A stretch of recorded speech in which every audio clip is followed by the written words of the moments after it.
Good morning dear students. आज मैं automobile engineering subject से जो टॉपिक लेने जा रहा हूँ उसका नाम है इग्निशन सिस्टम।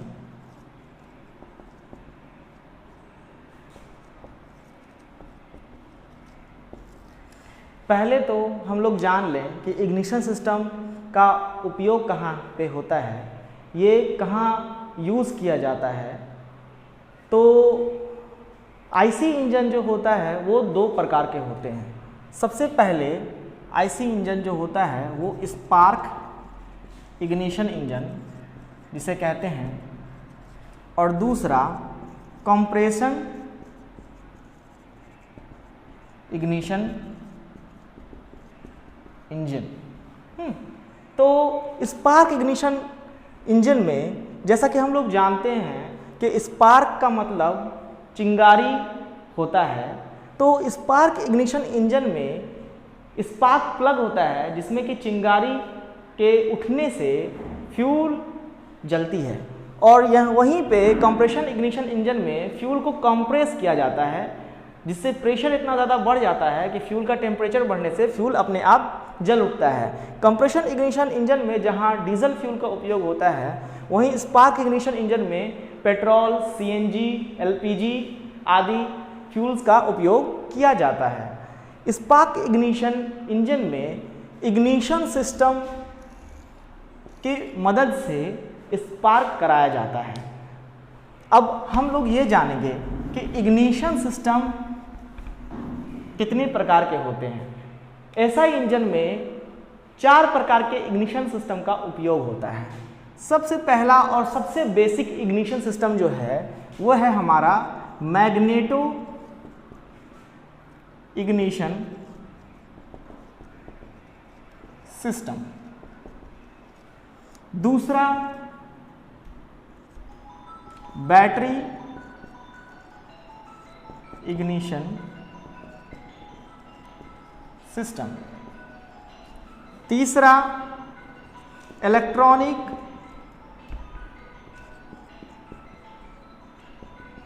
Ignition system. और चौथा distributor less ignition system. Battery और मैग्नेटो इग्निशन सिस्टम जो है वो कन्वेंशनल इग्निशन सिस्टम का हिस्सा है, जो कि हमेशा से उपयोग में लाया जाता है। जब से पेट्रोल इंजन या फिर कह सकते हैं स्पार्क इग्निशन इंजन का उपयोग किया जा रहा है, तब से ये दोनों इग्निशन सिस्टम को उपयोग में लाया जाता है। जैसे जैसे समय के साथ टेक्नोलॉजी बढ़ती गई और ऑटोमोबाइल व्हीकल में माइक्रो प्रोसेसर, सेंसर्स वगैरह का यूज़ होने लगा, वैसे वैसे आगे जाके इस इग्निशन सिस्टम को काफ़ी मॉडिफाइड कर दिया गया और इलेक्ट्रॉनिक इग्निशन सिस्टम और डिस्ट्रीब्यूटर इग्निशन सिस्टम ने ये कन्वेंशनल इग्निशन सिस्टम की जगह ले ली। तो दोस्तों स्टूडेंट्स, आज हम लोग बैटरी इग्निशन सिस्टम के बारे में डिटेल से पढ़ेंगे, उसका फिगर देखेंगे, उसकी वर्किंग जानेंगे। तो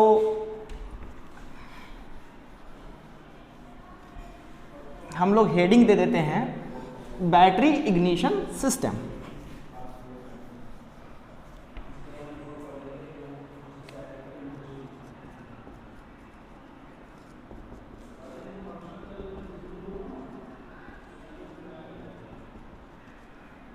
बैटरी इग्निशन सिस्टम, जैसे कि नाम से ही पता चल रहा है, बैटरी इग्निशन सिस्टम में बैटरी का उपयोग इस इग्निशन सिस्टम को चालू करने के लिए चलाने में होता है।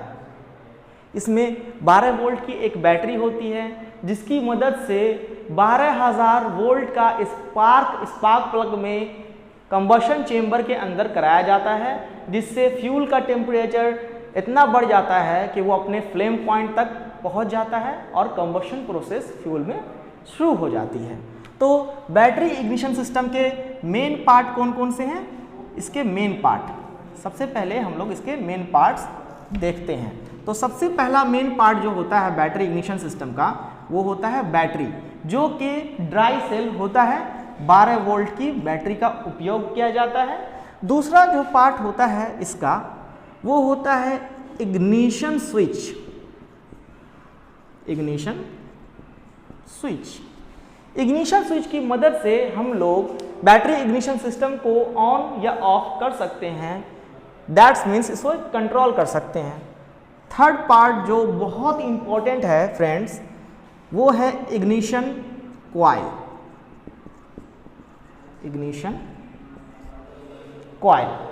इग्निशन कॉइल की मदद से ही 12 वोल्ट का जो करंट होता है वो 12,000 वोल्ट में कन्वर्ट होता है। कैसे होता है वो हम लोग जब फिगर बनाएंगे तो जानेंगे। इसमें किस तरह से प्राइमरी वाइंडिंग, सेकेंडरी वाइंडिंग होती है, वाइंडिंग पे जो टर्न्स होते हैं उनमें क्या चेंजेस होते हैं, उसमें जो कॉइल का जो गैज, कितने गैज की कितनी मोटाई की कॉइल होती है, ये सब हम लोग फिगर बनाएंगे तो जानेंगे। उसके बाद जो सबसे मेन, इग्निशन कॉइल के बाद जो सबसे मेन पार्ट होता है इग्निशन सिस्टम का, वो होता है डिस्ट्रीब्यूटर।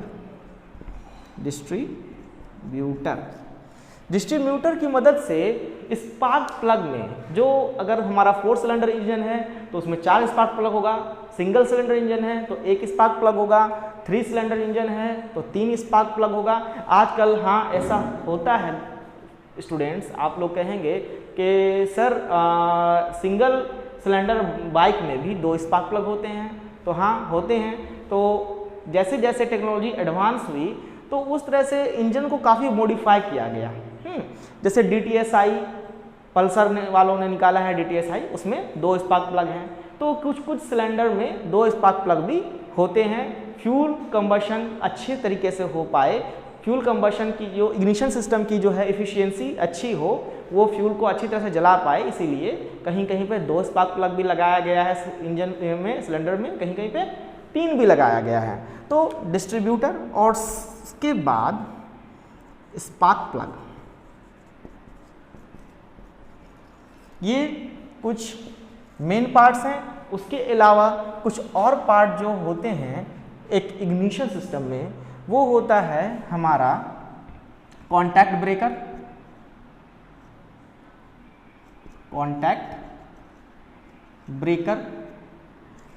रिवॉल्विंग कैम, 8वां कैपेसिटर, एमीटर। ये सब कुछ छोटे छोटे पार्ट्स होते हैं जिनसे मिलकर के बैटरी इग्निशन सिस्टम तैयार होता है। ठीक है, अब हम लोग बैटरी इग्निशन सिस्टम की वर्किंग को समझने के लिए सबसे पहले उसका डायग्राम देखेंगे। अगर हम लोग डायग्राम अच्छे से बना लेते हैं, डायग्राम अच्छे से समझ लेते हैं, तो उसकी वर्किंग लिखना बहुत आसान हो जाता है। हम लोग अपने शब्दों में भी उसकी वर्किंग लिख सकते हैं। तो मैं उसका डायग्राम बनाता हूँ, ज़्यादा समय नहीं लगेगा डायग्राम बनाने में, आप लोग बनाते हुए देख सकते हैं, जिससे कि आपको एग्ज़ाम में बनाने में काफ़ी आसानी होगी। तो सबसे पहले हम लोग एक बैटरी बना देते हैं।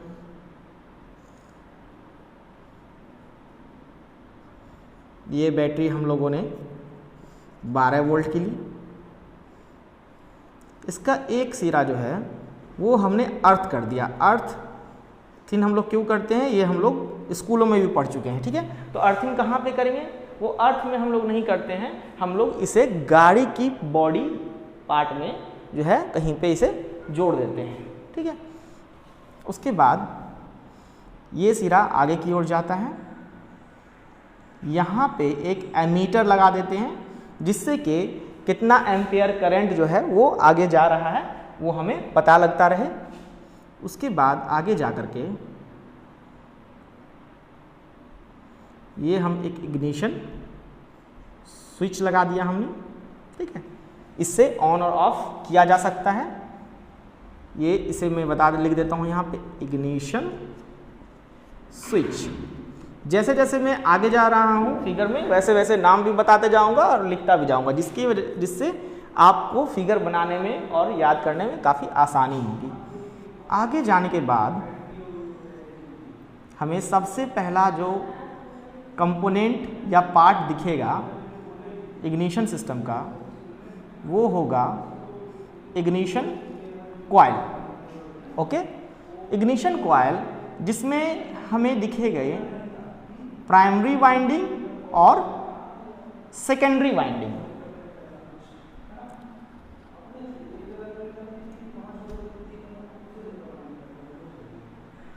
प्राइमरी वाइंडिंग जो है ये नीचे वाली जो है ये प्राइमरी वाइंडिंग है, ये हो गई हमारी प्राइमरी वाइंडिंग। ये ऊपर वाला जो है वाइंडिंग ये है सेकेंडरी वाइंडिंग।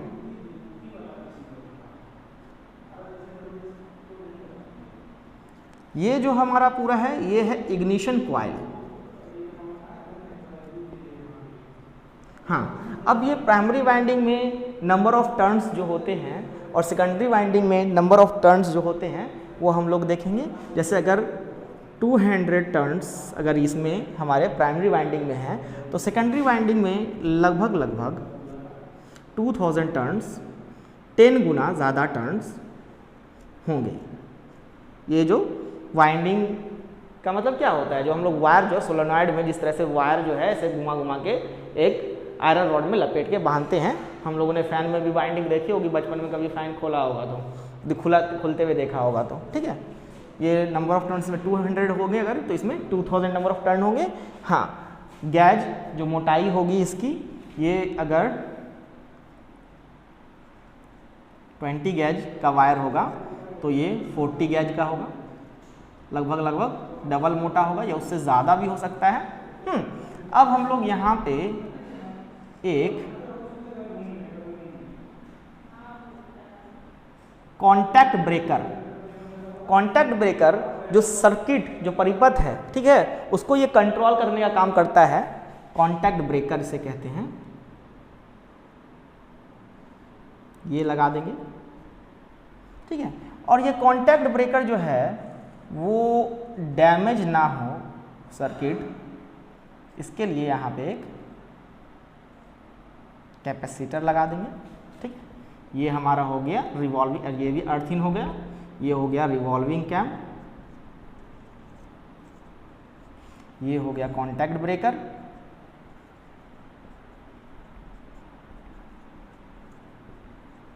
ये हो गया कैपेसिटर। फिर आगे जाएगा हमारा ये सर्किट यहाँ से आगे जाएगा, यहाँ से आगे जाएगा और ये हो जाएगा हमारा डिस्ट्रीब्यूटर।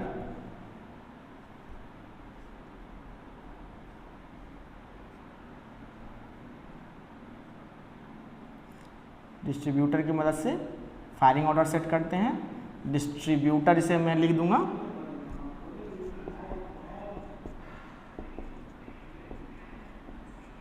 ये जो बीच में है डिस्ट्रीब्यूटर के ये कहलाता है रोटर, क्योंकि ये रोटेट करता रहता है। रोटर इंजन किसी मूविंग पार्ट से इसका कनेक्शन होता है जिसकी वजह से ये रोटेट करता रहता है। ये कनेक्शन जो है स्पार्क प्लग की तरफ जाएगा।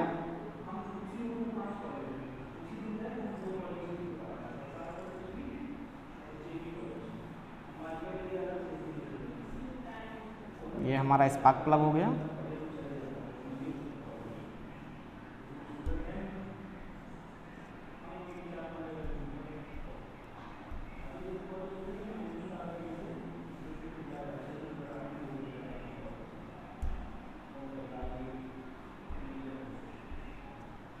ये हो गया 1 2 3 4। ये भी आगे जाके अर्थ हो जाएगा। इसका एक हिस्सा जो है स्पार्क प्लग का एक हिस्सा जो है एक टर्मिनल जो है वो अर्थ रहता है और एक टर्मिनल जो है वो पॉजिटिव करंट से जुड़ा रहता है।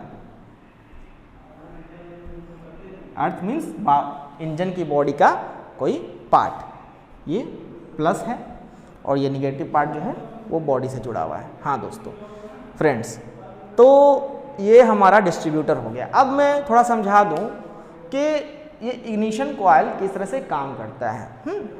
तो हम लोगों ने ट्रांसफार्मर देखा होगा। ट्रांसफार्मर घरों में आसपास में जहाँ भी बिजली हो जाती है वहाँ पे ट्रांसफार्मर लगाया जाता है।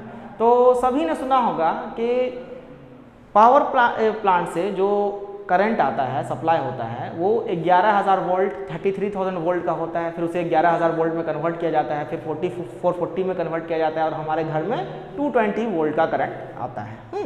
तो मोहल्ले में या फिर रोड पे, सड़क पे ट्रांसफार्मर देखा होगा, उसका काम क्या है, 11,000 वोल्ट को कन्वर्ट कर देना 440 वोल्ट में। उसमें भी प्राइमरी वाइंडिंग, सेकेंडरी वाइंडिंग होती है, जिस तरह से इसमें प्राइमरी वाइंडिंग, सेकेंडरी वाइंडिंग है। ट्रांसफार्मर के जस्ट अपोजिट जो है ये वर्क करता है। प्राइमरी वाइंडिंग में नंबर ऑफ टर्न्स जो है, नंबर ऑफ टर्न्स है, लेकिन प्राइमरी वाइंडिंग की वायर जो है वो पतली होती है, इसका वायर मोटा होता है। ठीक है, तो जो 12 वोल्ट की करंट जो है इग्निशन कॉइल में आ रही है वो स्टोर की जाती है प्राइमरी वाइंडिंग में, और जब ढेर सारे करंट स्टोर हो जाता है तो लगभग 12,000 वोल्ट का करंट सेकेंडरी वाइंडिंग से होता हुआ डिस्ट्रीब्यूटर में पहुंच जाता है, और हम लोग कॉन्टैक्ट ब्रेकर की मदद से जो है उसके जो ये पूरी जो सर्किट है उसको ब्रेक कर सकते हैं और कंप्लीट कर सकते हैं। रिवॉल्विंग कैम घूमता रहता है, जिससे ये अगर इसमें टच हो जाएगा तो सर्किट जो है कंप्लीट हो जाएगी, अगर हट जाएगा तो सर्किट जो है इनकम्प्लीट हो जाएगी, आगे जो है करंट नहीं जाएगा। तो और ये फायरिंग ऑर्डर हम लोग सभी जानते हैं कि 4 सिलेंडर इंजन की फायरिंग ऑर्डर क्या होती है, 1 3 2 4। ठीक है, इस तरह की फायरिंग ऑर्डर होती है। तो दोस्तों ये लेक्चर मैं यहीं पे ख़त्म करता हूँ। मुझे उम्मीद है कि आपको समझ में आया होगा। जिनको कोई भी दिक्कत हो वो कमेंट में मुझे बताएं। Thank you very much.